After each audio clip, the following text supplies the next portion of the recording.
நான் நிற்பேன்.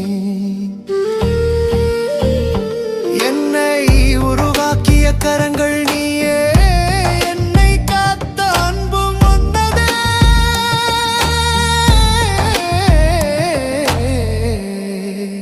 கருணையுள்ளவரே, உன் வார்த்தையே வழி, உன் சத்தியமே ஜீவனே.